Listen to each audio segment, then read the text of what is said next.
Hey guys, welcome back.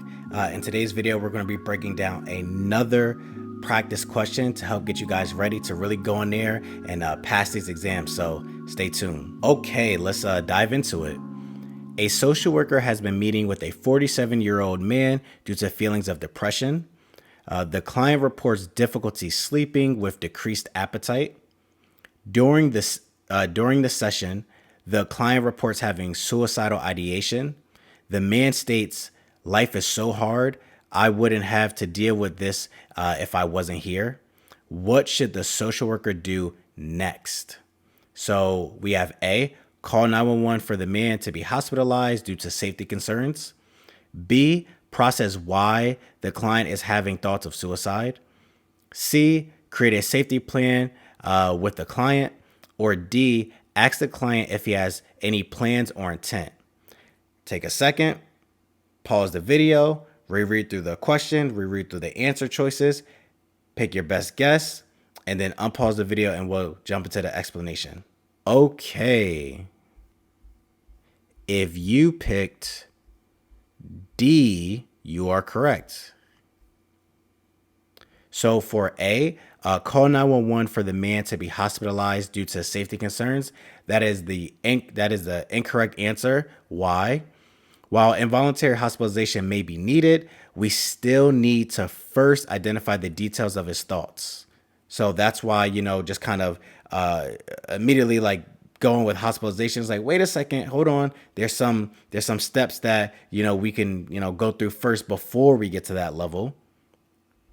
For B, process why the client is having suicidal ideation. Incorrect. Why? While we could process the nature of his thoughts, safety comes first. We need to know the severity of his thoughts and identify if he has a plan and intent, right? Because again, some of us may have worked with clients that has had a suicidal ideation, and we want to gauge the intensity, severity of it. And again, if there's any intent, plan, etc., on acting on those thoughts. For C, create a safety plan with the client. That is incorrect. Why?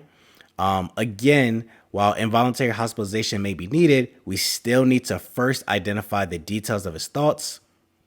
Let's say after asking the man if he had any plan or intent, he stated, "Of course not. I'm not going to end my life. I would never do that to my family." The man could be having passive suicidal ideation with low severity.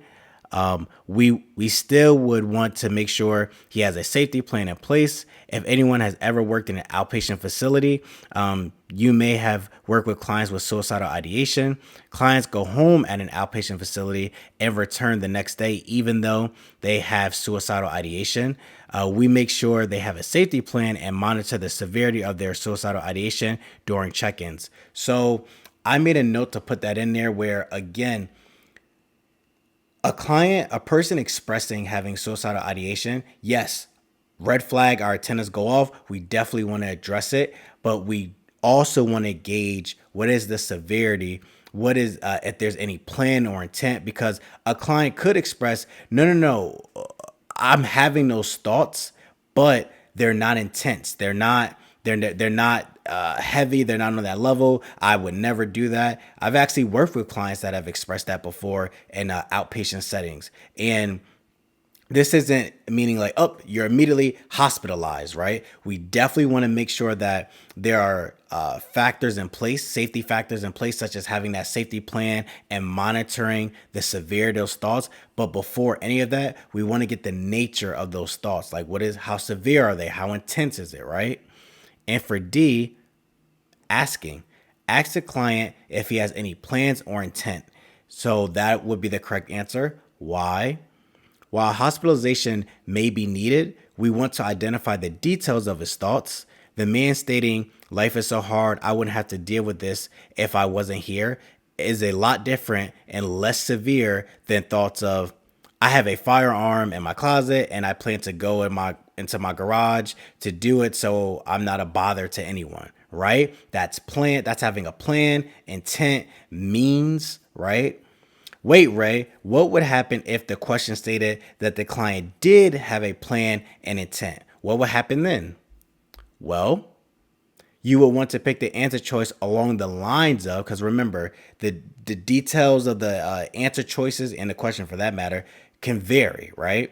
But you will want to pick the answer choice along the lines of giving the client an opportunity to decide that they want to be hospitalized and assist them with hospitalization.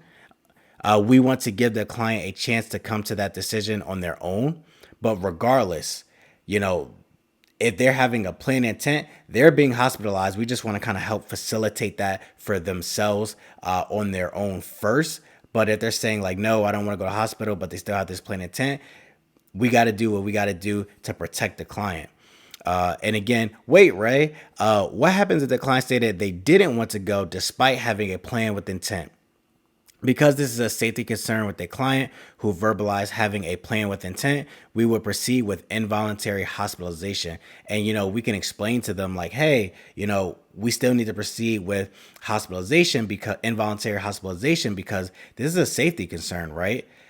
It's very different when a client is verbalizing, yes, I have a plan, I have intent, I have means, versus passive SI, where the thoughts are lingering. It's more so getting, they're focusing on the distress of the situation. They're saying, if I wasn't here, I wouldn't have to deal with that anymore. That's a lot different from someone, again, verbalizing plan, intent, means, and because that's a significant safety concern because they're speaking to it, we want to proceed with asking the client if he has any plans or intent, so that we can facilitate hospitalization at some point. Yes, we want to get the client to kind of come to that on their own within that session. We're not leaving the client or anything like that. But if they say, yeah, I'm having this plain intent and I know I don't want to be hospitalized, we're proceeding with hospitalization, but we just want them to facilitate it as far as saying, yeah, I think, yeah, it would be best for me. Because again, safety concern above all, we still need to get the details assessed, like what's going on with that suicidal ideation. Where is it at? How intense is it, right? Like what scale on that 1 through 10? Is it like severity, you got a plain intent about to act on it? Or is it passive? It's like a 1. And again, a client could say, no, I'm not going to do that. I'm not going to engage in that at all. It would just more so just having the thoughts of, if I'm not here, I don't have to deal with that anymore.